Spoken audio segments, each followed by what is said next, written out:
Welcome back, everyone. So as you saw by the last video, pistons are in. And what you just saw there was me sliding in the camshaft. The camshaft is in. Got her all nice and clean in there, very well lubed up. She was a greasy shaft. And then I used the bar for the end of my engine stand here. It worked out perfect as a lever or a lever to hold that up. So I get that all the way back in there. And then there we are. It is in. And it is, oh, it's so smooth. That thick lube just makes it ride in there so nice. But I don't have a timing set yet, so I can't go much further. Now what I'm going to do next is actually going to install my fuel rod and the fuel pump. Now the fuel pump's going to hold the fuel rod in, and the fuel rod is actually going to hold my camshaft in, so as I'm rotating it, it doesn't work its way out and fall out of the block. So I got a few steps here while I'm waiting for my timing set to come in. Hopefully it'll be in here soon, maybe even in this video. But one worry I have is this camshaft walking its way out as I'm rotating the engine and bouncing around on it and stuff. So I'm actually going to install the fuel rod, the fuel push rod. Now this goes in through this hole here. And you can see a little bit of shiny down there. That's the cam. So what it's going to do is that rod is going to work its way down on that side, and it's going to rest right up against that lobe. That is the lobe for the fuel pump. So what'll happen is with that rod being in there, it'll lean up against the edge of the drive gear and also the end of the camshaft, which actually is the large part you see here, locking it in so it can't fall out. So with that in there, we'll be installing the fuel pump permanently. We'll cap it off. And then also inside here, we have one more oil galley that I got to plug off now that I got all the stuff taken off that I set on there. Got to put this on. It gets some of this high heat sealant here, kind of like a pipe dope, but just made for higher heat and for being inside the engine. Just want to make sure it's sealed up good, just so I can get the maximum amount of oil pressure through this engine. And once this is all together, I don't have to worry about my camshaft coming out, and then it'll just be another item permanently installed. As usual, and with everything else, I'm going to be using lots of this Ultra Thick assembly lube. This stuff is thicker than snot. We're going to make sure that it rides good inside that sleeve. Get it well juiced up. And then we just got to check the end here. This is, okay, that is my cam end. It's a little bit different profile on it. So we'll put a little bit of juice on the end of that. And then once we get this together, I'll leave this so my hand can stay fairly clean. The grabs out of slipping off. We'll put a little dab and a blob on the end of the fuel pump where it sits on the rod as well too. So now with this, we can just feed it through here. And hopefully it'll go through smooth without catching anything. Goes right in there. No problems. Now I'm just going on the other side here, taking a gander, taking a look, and I can see where it is coming through on the cam. So it is riding perfectly. So, got our fuel pump next. We'll just we'll lube up the end of this that touches on it. And we got our gasket as well too, of course. Install the gasket. Then we also got to install that oil galley plug. There we go. Fuel pump is fully installed. So we got the gasket in here. These bolts torque down to 30 foot-pounds, not a whole lot, and they are a 9/16. So now inside here, you can see how the finger from the fuel pump pushes on this rod here, which is on a lobe in the cam, which will slowly, well, I shouldn't say slowly, but it's a very, very slow or very short stroke compared to the rest of the valve train, but it's just enough to pump that fuel. Now this fuel pump is about 5.5 gallons an hour more than the original, and it's also an extra 2.5 psi than the original. So with this engine being bored out, bigger intake, bigger carb, hopefully it's enough to supply it. If it's not, I am prepared to blank this off and go with an electric fuel pump. I also picked up a couple other goodies here. This is my oil sensor, oil pressure sensor, but this is just the dummy light. The dash in this car doesn't have a gauge at all. It is just a light. When it comes on, basically your engine's already dead. So I purchased this as well, and this is actually electronic pressure switch that'll read how many pounds I actually have in my engine. So this is the one I got here. This will be wired into the car, and I'm going to mount this just up underneath the edge of the dash, just as a backup. Mainly because I don't want it just to see the light come on. I'd like to know how much pressure I'm actually running. And also, this is running the gauge that is original from 1964 that I got working, and I really don't trust it. So I got this one here. This is by Hastings. It's a pretty simple gauge. It just runs some basic wiring that'll work off my accessory and also my fuse panel, and it'll come on when I start the car. And hopefully, just a backup between the two, I never have to worry about running out of oil pressure. Now, what we got going on here? This is a magnetic dial gauge, and I've been out here messing around a little bit, and I now have the engine, number 1 cylinder, left-hand side, top dead center. And the reason I need top dead center is time to start getting ready to put my timing set in. This gauge is pretty simple. This is a magnetic base, the on and off, which is kind of funny, but all it does is lifts the magnet up so it doesn't attach to the block anymore, and down, of course, makes it go down. And it is it's sturdy. It don't go nowhere. It's a pretty good magnet. So all I've done is I set the dial gauge here, and it just sits in the blank hole, and I use the harmonic balancer on here, and I slowly turn this, bringing this piston up to top, watching the gauge till it goes up and then comes back down, and working back and forth till I found top dead center, which I'm at now. So if I move the crank just even a hair, it goes down. I'm right at that top. So I'll move it and it'll just start to go down. I'll bring it up. It'll come right to 0 and back down again. So I'm exactly top dead center where I need to be to start getting my timing set on. And with saying that, I have my timing set in. There we go. This will work for the 361, 383, and the 400 Mopar big blocks. Ordered this in from Summit. It was a little bit late getting here, but this is a true roller timing chain. I do have on my cam, it is a single pin alignment, but I decided to go with the billet lower drive gear, which gives me the option to offset my timing, advance it or retard my timing in degrees just by changing where it sits on the keyway for the crankshaft.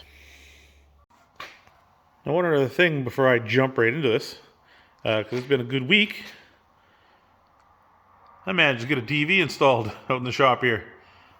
This is a free TV mount. All I had to do is go online and pick up one of these little Amazon Fire TV sticks, and I have full streaming high definition out here. So yeah, quite a few months ago, I got a free TV, probably 3 or 4 months ago. And then I also ended up getting a wall mount. These are one of those tilting wall mounts that pull this TV out about 16, 18 inches from the wall. Had a friend that was moving and didn't require it anymore. And I had another friend give me a TV because it's not a true smart TV. It is a Sony Bravia. It's a 4K, but it only allows you to play the apps that were originally on it at the time. Now it does have HDMI, so I was able to throw a Fire Stick in there. And now when I'm out here in the garage, I can have a car video going, got my Spotify hooked up, or best part, have the hockey game playing in the background. So I didn't go too crazy with the timing set. Yes, I want some adjustability, but again, this build isn't going to be a drag racing car. So the main gear, I shouldn't say the main gear, the top gear that runs my crank, or my camshaft, that is a single pin. That's the way it came from factory. So I end up getting the single pin upper drive. So it is it's easy to guess. There's no, I shouldn't say guess, there's no guesswork. It is what it is. So now when I put this on, the pin is indexed in the original factory, would be the factory hole, and I don't have to worry about it being off. And then of course, this is very easy to move. The only thing that it's pushing on is the fuel rod for the fuel pump, and it turns extremely easy. Now, with the crank being set at top dead center with the front #1 piston, that's where this comes in a little bit more handy. Now, this has all the different degrees that I can set this engine to for retarding the timing or advancing the timing. Now, with this build, just to get this thing running right off the bat, we're going to go with a 0 setting. The only advancement that we'll be doing is with distributor once it's in. But, you know, we're going to start off at factory spec. I don't know how this engine ran before, but that's how we're going to start it off. So with that, you can see we have the 0 marking. So when we put that to 0, this is our timing alignment marker right here, this pin marker here. So this needs to line up with that. So by the time we're done, these dots will be perfectly in line, perfectly straight up and down with each other. And I'll know I have top dead center of my engine, front left piston, my camshaft is timed perfectly, and once I slide it on together with chain and lower sprockets, timing is on. Now, my timing set cover, it has markings as well.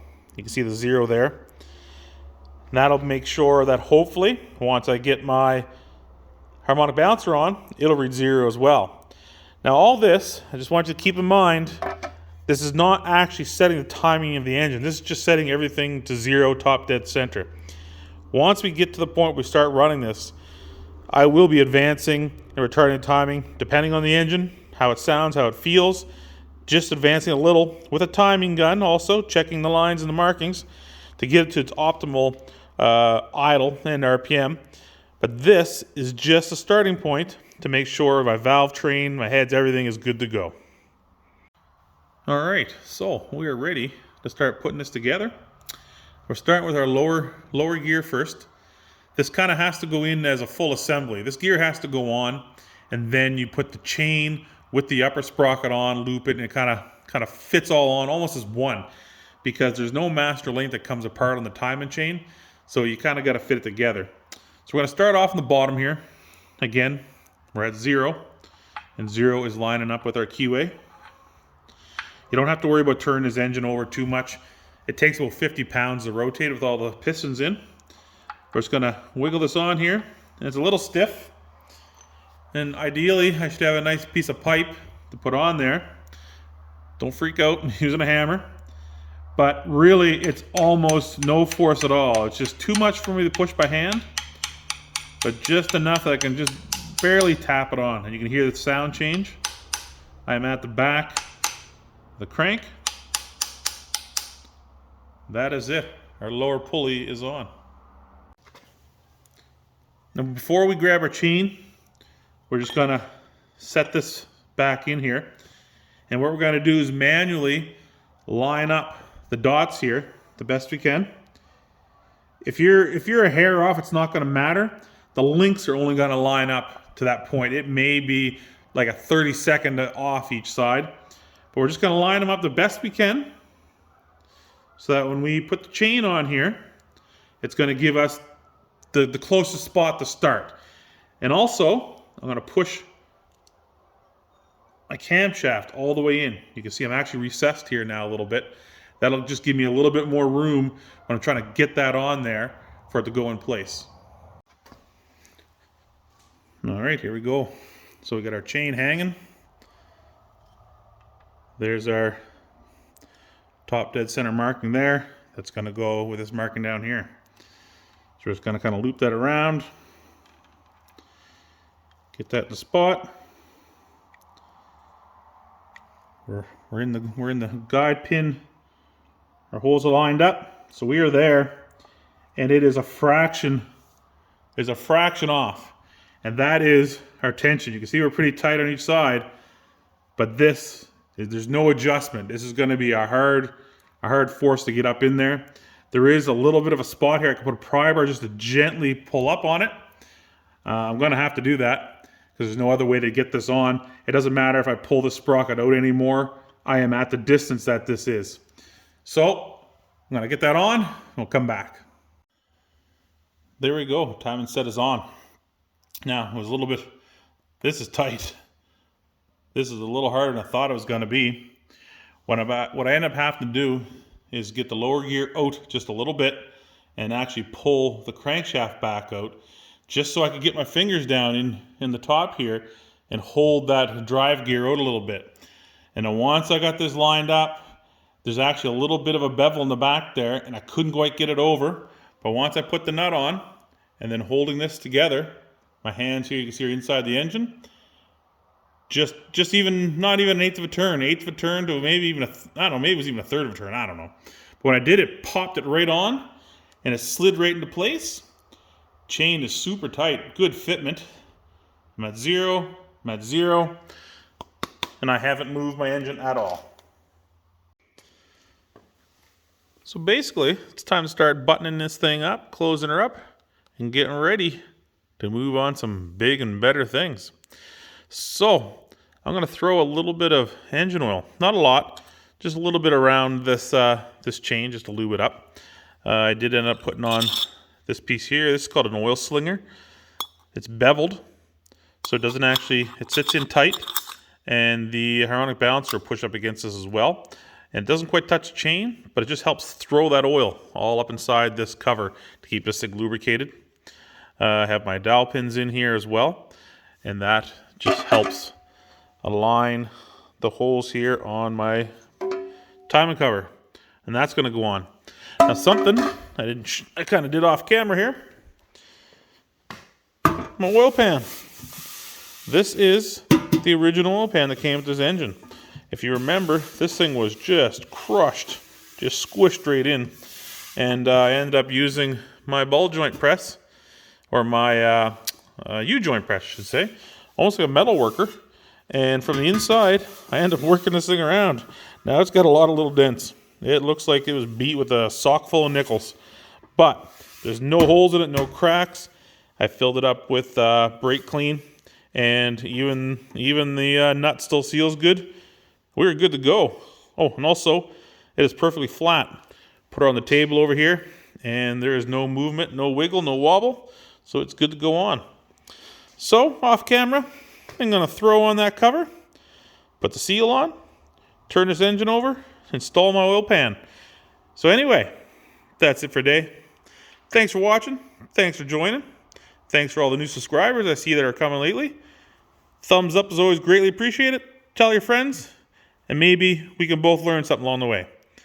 Hope you guys have a great day. Catch you again next week.